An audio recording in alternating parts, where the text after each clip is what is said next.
सन 1946 में कलकत्ता में एक ऐसी घड़ी आई जब मंदिर और मस्जिद के बीच खून की रेखा खींची गई। सिर्फ 4 दिन के अंदर 10,000 से ज्यादा हिंदू मारे गए। सड़कों पर हिंदुओं को खुलेआम निशाना बनाया जा रहा था, उनकी हत्या की जा रही थी। और जब यह आग चारों तरफ फैल रही थी तब बचाने के लिए ना कोई नेता था, ना सरकार का सहारा, बल्कि एक आम व्यक्ति था जो हिंदू समाज के लिए खड़ा हुआ। मगर वो कौन था?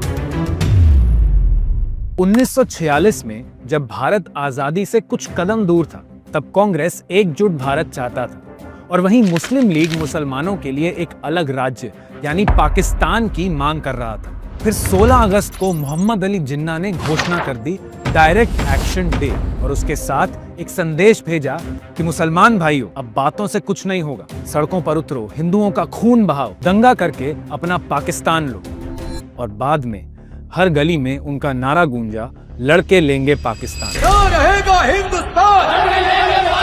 लेकिन इस दंगे में कलकत्ता बना सबसे बड़ा जंग का मैदान। मगर सवाल उठता है कि कलकत्ता ही क्यों? क्योंकि कलकत्ता में हिंदू और मुसलमान दोनों की जनसंख्या काफी ज्यादा थी और मुस्लिम लीग का सबसे बड़ा पावर सेंटर भी वही था।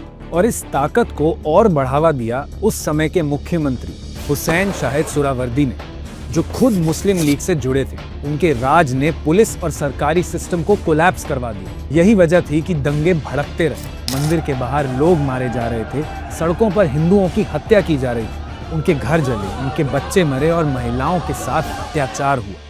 लेकिन उनकी सुरक्षा के लिए कोई नहीं था। बड़े से बड़े नेता भी कुछ मदद नहीं कर पा रहे थे। और तब कलकत्ता की गलियों में एक नाम गूंजता है। एक 33 साल का बंगाली ब्राह्मण, मूछे ताने, हाथों में छुरी लिए, हिंदू समाज की रक्षा के लिए जंग के मैदान में उतरता है। और उसका नाम गोपाल चंद्र मुखर्जी यानी गोपाल पाठा।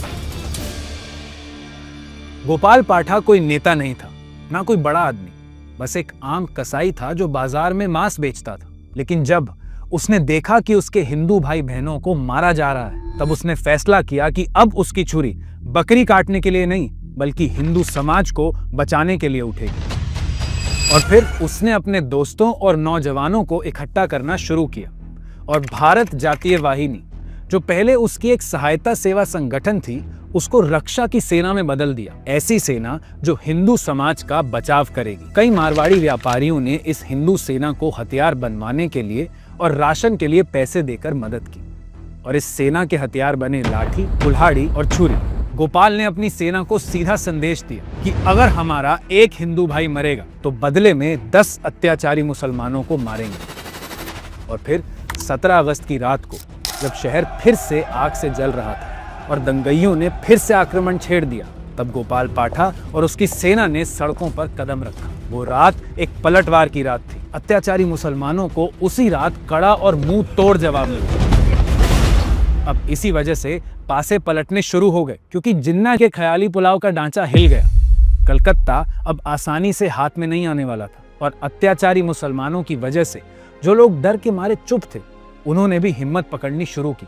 फिर अगली सुबह 18 अगस्त को गोपाल पाठा ने अपने घर के दरवाजे उन छोटे बच्चों के लिए खोल दिए जिनका अब कोई नहीं था, और उन महिलाओं के लिए जो विधवा बन गई थी। उन्होंने उनकी खूब सेवा की।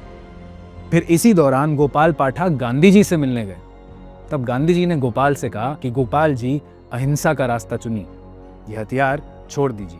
पर गोपाल ठहरे अपने वचन के पक्के, तो उन्होंने साफ शब्दों में कहा कि मेरे लोग मर रहे हैं, हर घर जल रहा है, औरत की मर्यादा लूटी जा रही है और ऐसे वक्त में उनकी रक्षा के लिए मैं ये हथियार नहीं छोड़ूंगा। गांधी जी के पास उसका कोई जवाब नहीं था और गोपाल पाठा वापस अपनी सेना लिए सड़कों पर पहरा देने के लिए खड़े हो गए। और जब मुस्लिम लीग ने देखा कि गोपाल पाठा रुकने वाला नहीं है, तब उन्होंने खुद आके कहा कि बस करो और ये हथियार फेंक दो। तब गोपाल पाठा बोले कि पहले तुम्हारे दंगई अपने हथियार डालेंगे, तभी हम रुकेंगे। और हुआ भी वही। धीरे धीरे उनकी तलवारें, बर्छियां नीचे गिर गई और कलकत्ता को पाकिस्तान में शामिल करने का सपना वो चूर चूर हो गया। आज के समय में इस घटना को हम ग्रेट कैलकाटा किलिंग्स के नाम से याद करते हैं। सिर्फ 4 दिन में 10,000 से ज्यादा लोग मरे, 1 लाख लोग अपने घरों से बेघर हुए। लेकिन अगर गोपाल पाठा ना होता तो शायद आज बंगाल की कहानी कुछ और होती। आज द बंगाल फाइल्स फिल्म जो इस कहानी को दर्शाती है उसे वेस्ट बंगाल से ही बैन कर दिया गया है, क्योंकि सरकार को लगा कि यह फिल्म कम्युनल वायलेंस ट्रिगर कर देगी। पर असल वजह यह है कि वो एक ऐसी सच्चाई उठाती है जिसे बंगाल की पॉलिटिक्स शायद ओपनली एक्सेप्ट नहीं करना चाहती। मगर आज की इस राष्ट्रगाथा से पता चलता है कि कभी कभी देश को बचाने वाली लड़ाई सिर्फ सरहद पर नहीं लड़ी जाती, वो अपनी ही गलियों में और चौपालों में लड़ी जाती। लेकिन आपको क्या लगता है, अगर उस वक्त गोपाल पाठा जैसा व्यक्ति ना होता तो क्या बंगाल बच पाता? इस सवाल का जवाब मिले तो बताइएगा। तो चलिए, मैं मिलता हूं आपको अगली राष्ट्रगाथा में। जय हिंद, जय भारत।